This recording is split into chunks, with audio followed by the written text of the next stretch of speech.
I want to start by re-emphasizing the point that what are called the religions of the East, the ones we're discussing, Hinduism, Buddhism, and Chinese Taoism, they don't involve that you believe in anything specific. And they don't involve any idea of obedience to commandments from above. And they don't involve any conformity to a specific ritual, although they do have rituals, but their rituals vary from country to country and from time to time.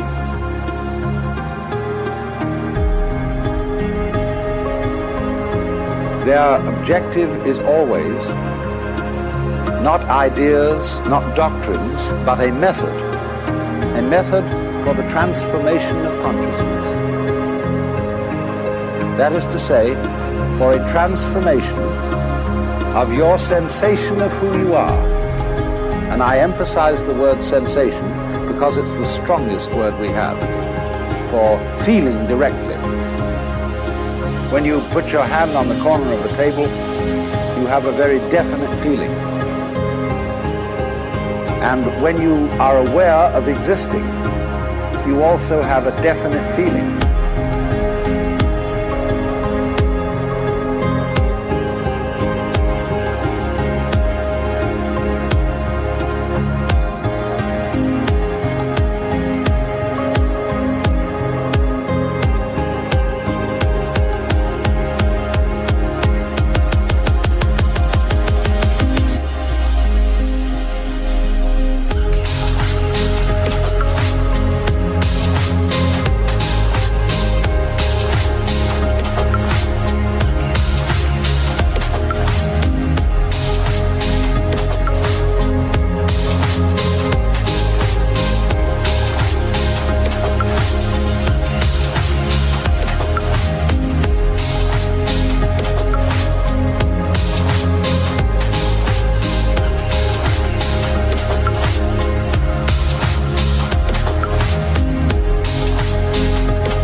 Of these methods or disciplines, the ordinary person's definite feeling of the way he exists and who he is a hallucination.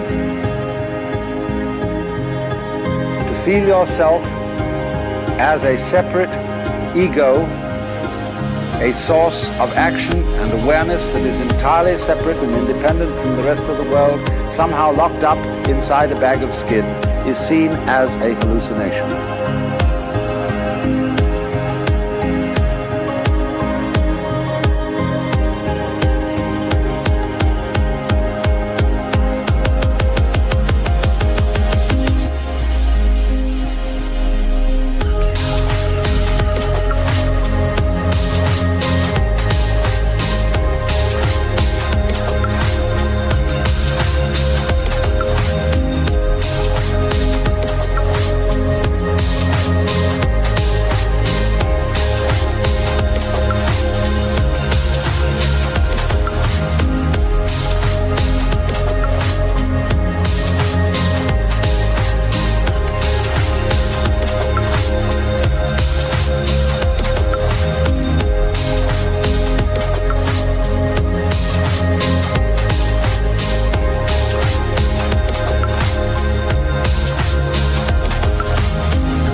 You are not a stranger in the earth that comes into this world either as a result of a natural fluke or being a sort of spirit that comes from somewhere else altogether.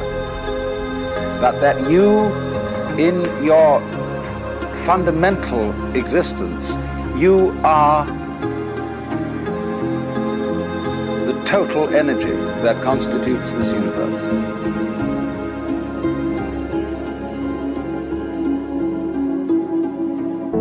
Playing that it's you. Playing that it's this particular organism. and even playing that it's this particular person.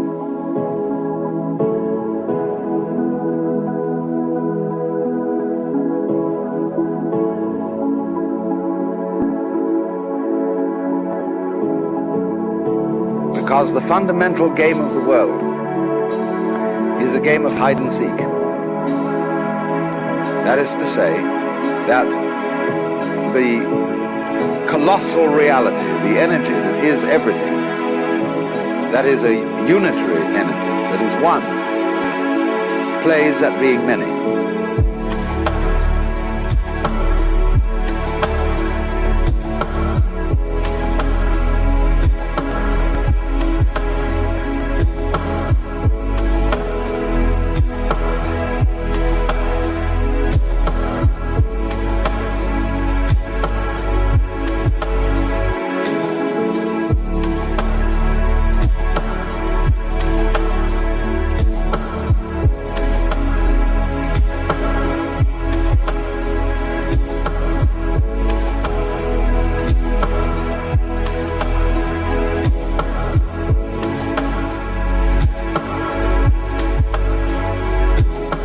Manifesting itself in all these particulars that we call you and you and you and you and you and you and you and you and this and that and all around us.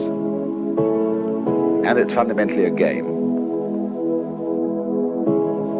And you can say that this goes really for all the systems that I'm talking about. It's the basis of Hinduism, of Buddhism, and of Taoism. This intuition.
Now, today we're going to talk about Buddhism. It originates in northern India, close to the area that is now Nepal, shortly after 600 BC. There was a young prince by the name of Gautama Siddhartha who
you are under illusion because the positive cannot exist without the negative.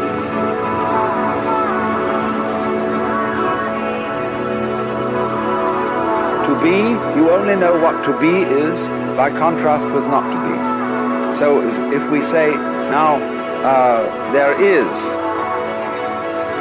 a coin in the left hand, there is no coin in the right. And from this you get the idea of to be and not to be.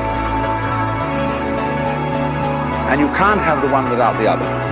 So if you try to pursue, to gain the positive, and to deny, get rid of the negative, it's as if you were trying to arrange everything in this room so that it was all up and nothing was down.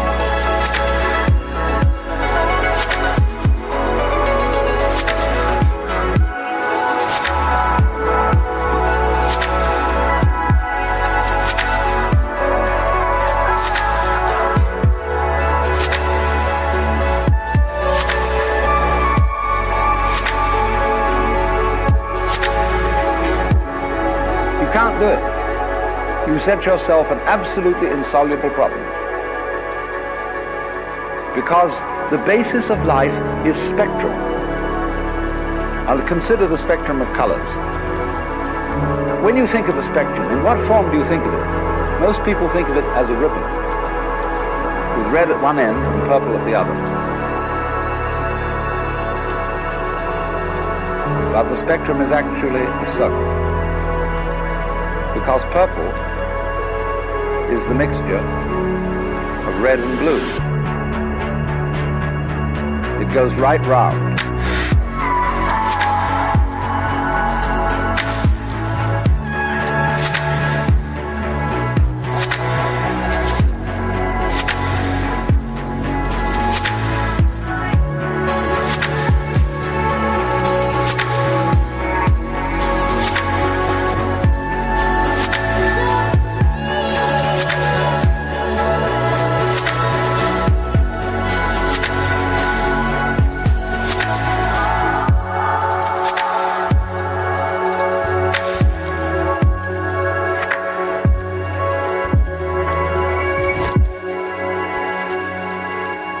So in this way, all sensation, all feeling, all experience whatsoever is moving through spectra. You don't only have the spectrum of color, you have a spectrum of sound, you have various complex spectra of texture, of smell, of taste, and you're constantly operating through all the possible variations of experience. And it implies that you can't know one end of the spectrum without also knowing the other.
So if you wanted, if say your favorite color is red, and you wanted only red, and you had to exclude, therefore, blue and purple. Without blue and purple, you can't have red. Behind, of course, all the various colors in the spectrum is the white light. And behind everything that we experience, all our various sensations of sound, of color, of shape, of touch, there's the white light.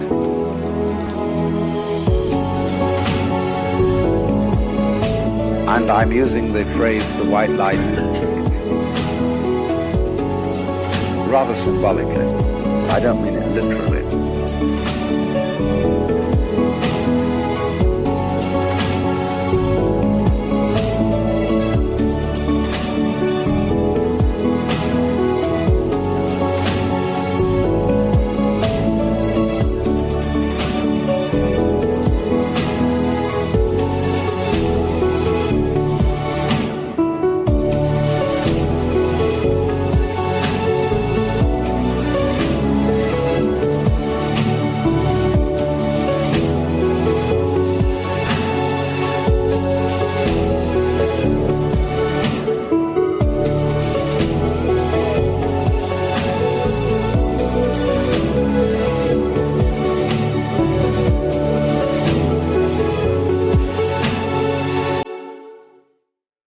But there is common to all sensations what you might call the basic sense. And if you explore back into your sensations and reduce them all to the basic sense, you're on your way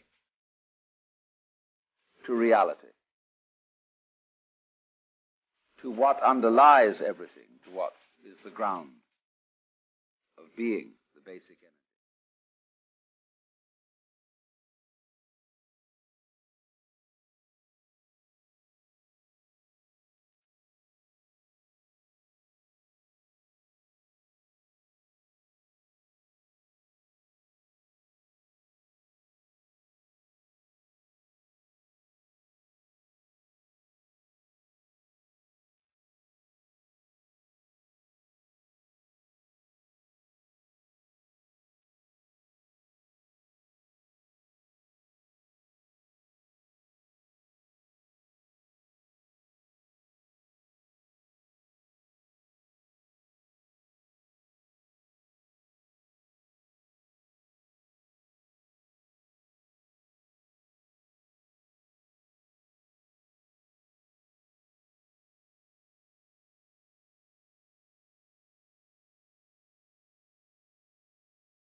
To the extent that you realize this and know that you are it, you transcend, you overcome, you surpass the illusion that you are simply John Doe, Mary Smith, or what have you.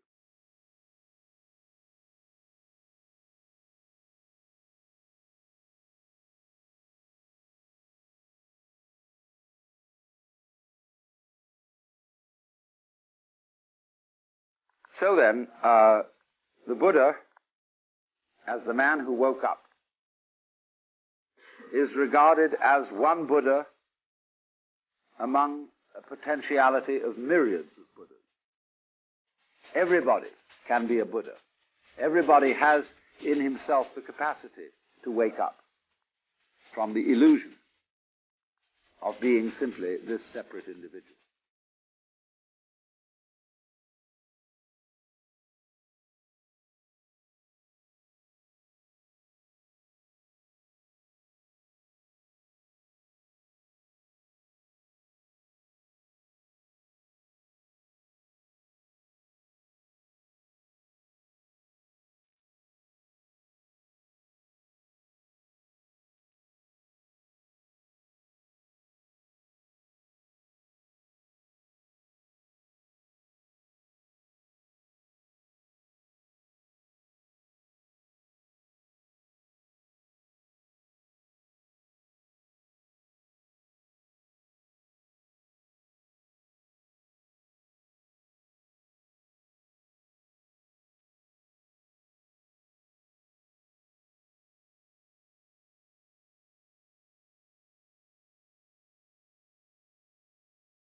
The Buddha made his doctrine very easy to understand, because in those days there wasn't very much writing being done, and people committed things to memory.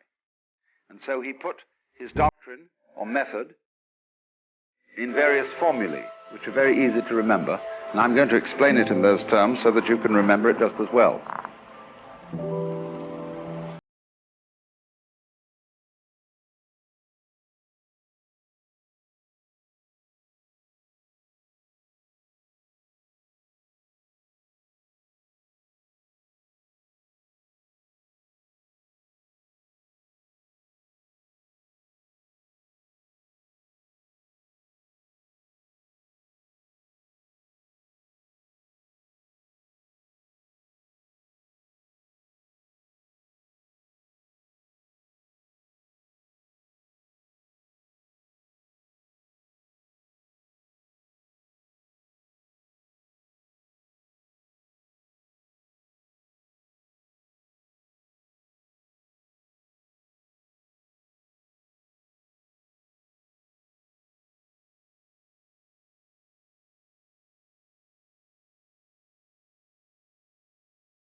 And this means the letter A in Sanskrit at the beginning of a word is often the equivalent of our non.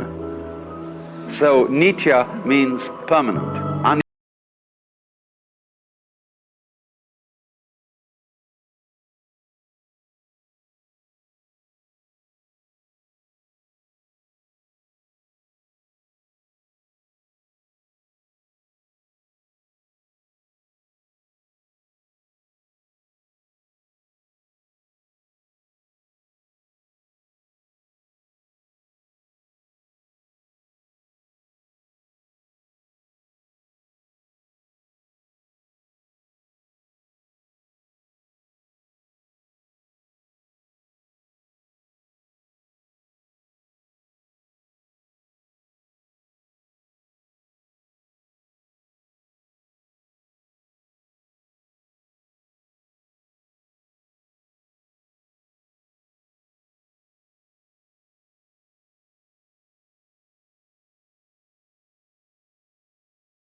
Is a phantasmagoria, an amazing illusion, a weaving of smoke. And you try to hold on to it, you see, then you start suffering, seriously suffering. So avidya is this state of restricted consciousness, restricted attention, that moves through life unaware of the fact that to be implies not to be, and vice versa. Nirvana means breathe out.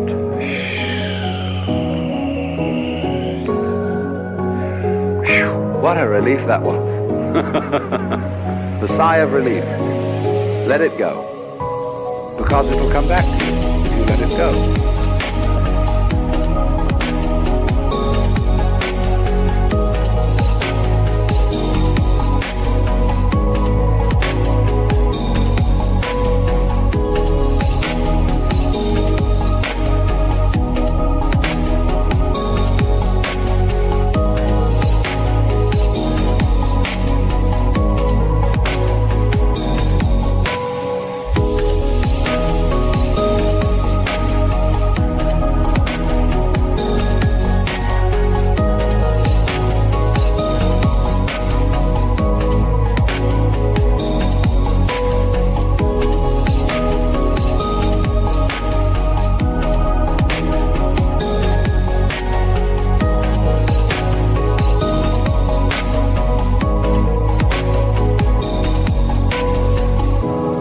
But if you don't let it go, you'll just suffocate.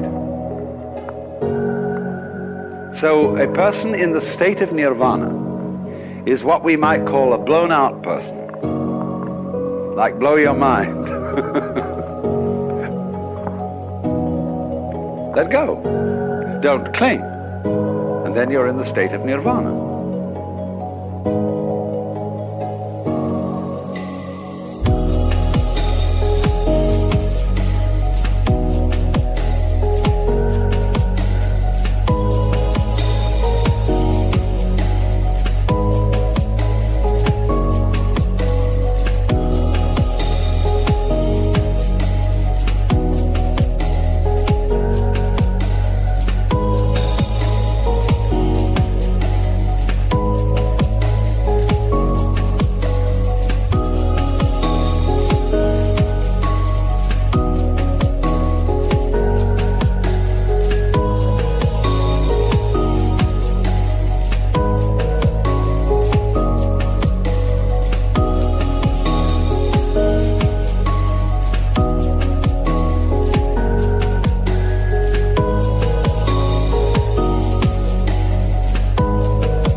I re-emphasize the point. This is not, I'm not preaching, see? I'm not saying this is what you ought to do. I'm simply pointing out a state of affairs that is so. There's no moralism in this whatsoever. It's simply pointing out, like, if you put your hand into the fire, you'll get burned. So in the same way, if you don't want to be in a state of anxiety all the time,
see, Buddhism never hurries anyone on. They say, you've got all eternity through which to live in various forms. And therefore, you don't have just one life in which you've got to avoid eternal damnation. You can go running around the wheel and the rat race and play that game just as long as you want to, so long as you think it's fun. But if there comes a time when you don't think it's fun, you don't have to do it. So I wouldn't say to anyone who disagrees with me and who says, well, I think we ought to engage the forces of evil in battle and put this world to right and so on and so forth and arrange everything in this world so that it's all up. Try it, please. It's perfectly okay. Go on doing that.